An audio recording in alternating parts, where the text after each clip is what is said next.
My own brothers died tragically as well, truth be told.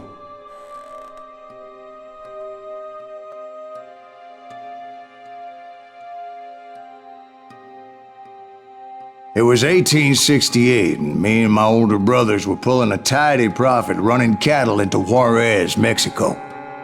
One night after my brothers retired for the evening, I found a little poker game in a cantina with a couple of cowboys. And I just couldn't lose. I even won an old Spanish coin that had to be 100 years old. Well, I was mighty pleased with myself the next morning as my brothers and I rode for Texas. But before we crossed the border, those cowboys caught up with us. It was Johnny Ringo, Roscoe Bob Bryant, and another asshole named Jim. They wanted their money back and everything else we had, including our lives, as those boys didn't want us coming for them later.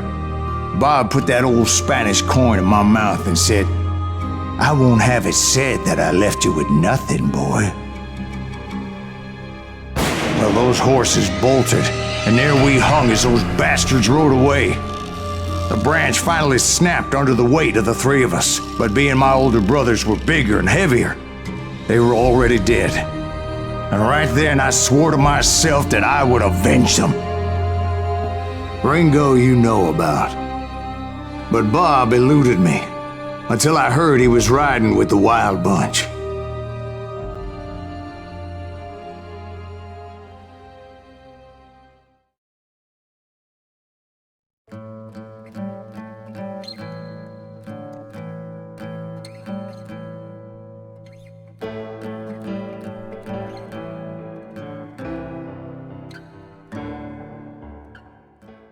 I'd been on their trail for months, ever since they left their hideout in the Bighorn Mountains.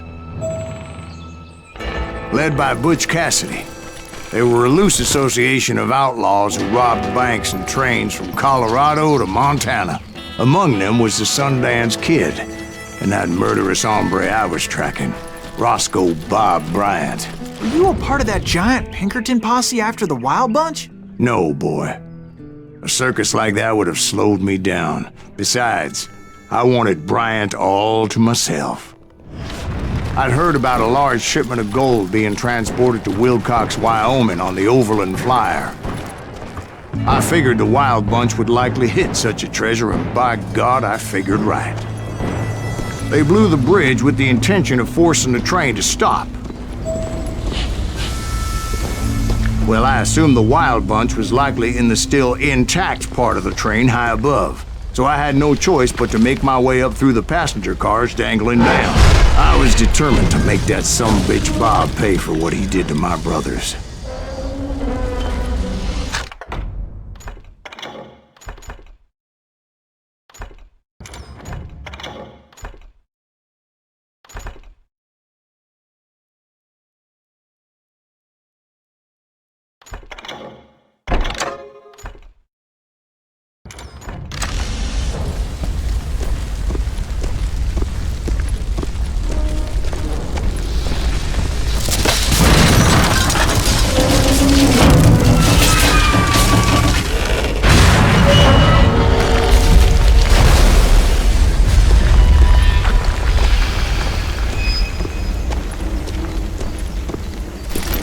I found the device they used to blow the tracks, so I knew I was headed in the right direction.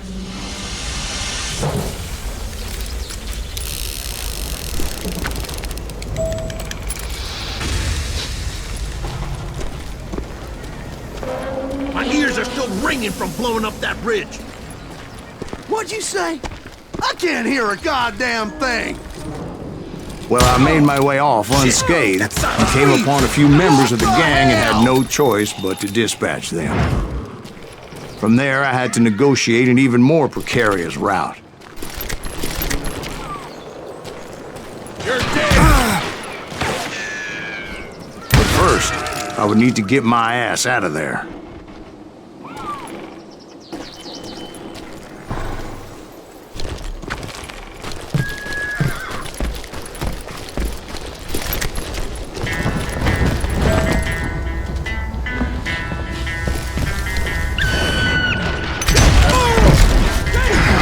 jump from the frying pan into the fire as the train was clearly fixing to fall. I found the gang, but in order to find old Bob, I needed to fight my way forward past a whole passel of desperados.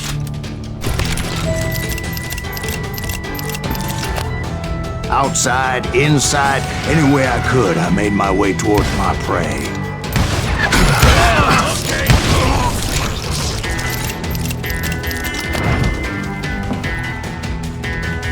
Time to die!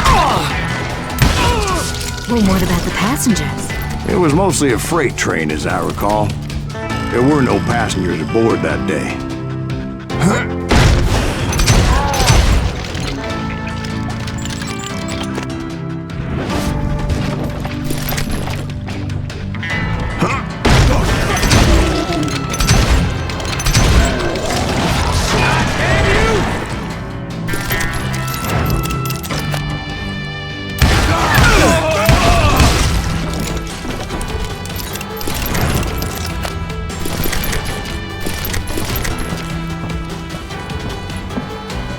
As I mentioned before, I am not fond of heights.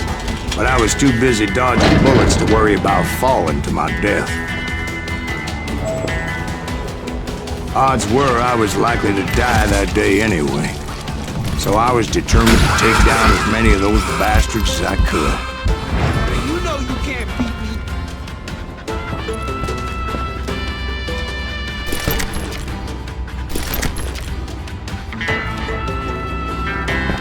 I need no help to kill the likes of you.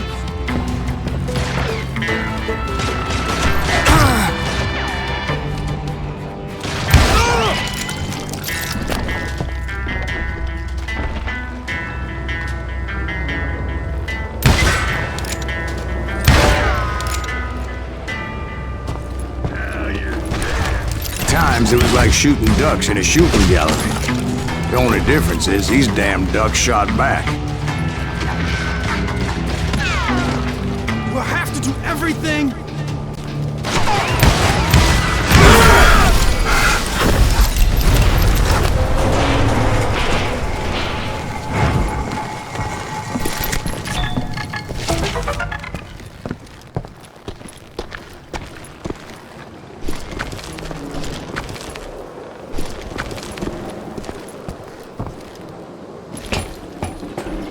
I kept hoping the law would show up and give me a hand. You mean like that giant Pinkerton posse that I read about?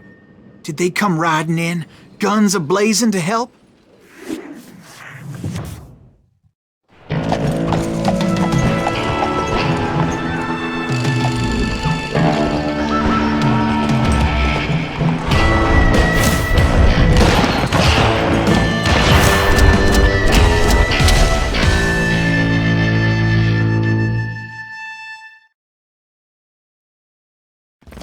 Help?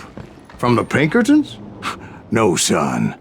I had to fight the wild bunch all by my lonesome, as usual.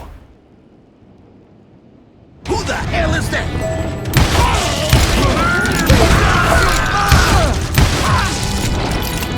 Got cover! Retreat! Retreat!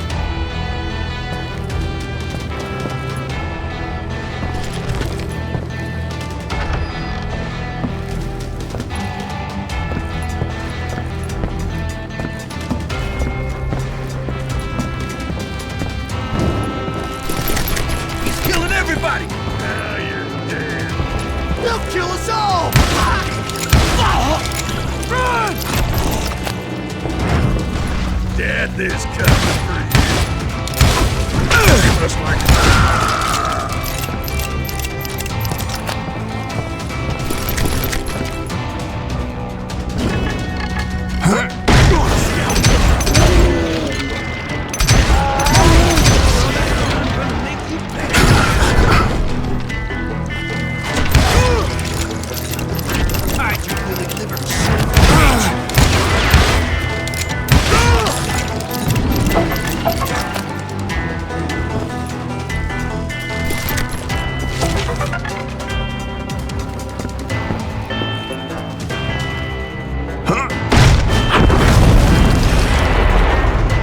guess is those dime novels didn't portray this as it happened, did they?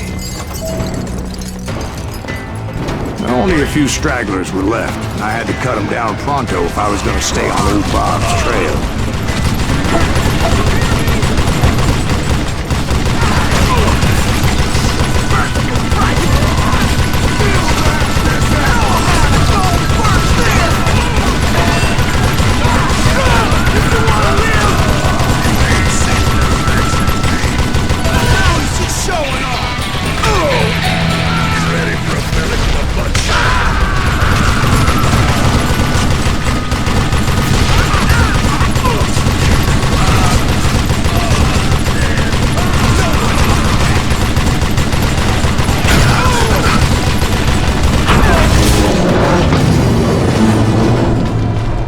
Once I silenced all those guns, I went searching for my nemesis, determined to finally have my justice. But the only survivor who welcomed me was George Flat-Nosed Curry. Who was he? The fastest gun in the gang. Right after Sundance, I mean. And Kid Curry, and maybe Elsie Lay. Though some folks might dispute that.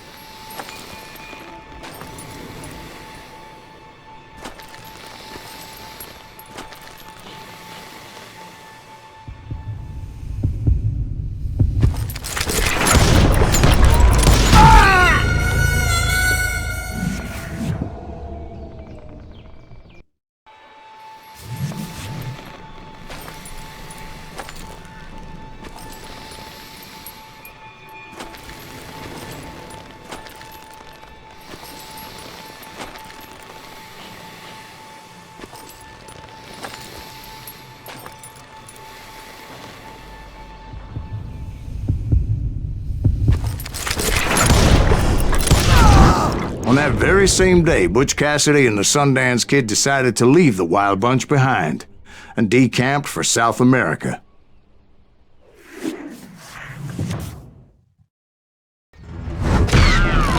They ended up living down there for many years, but I'm sure you already know all about that.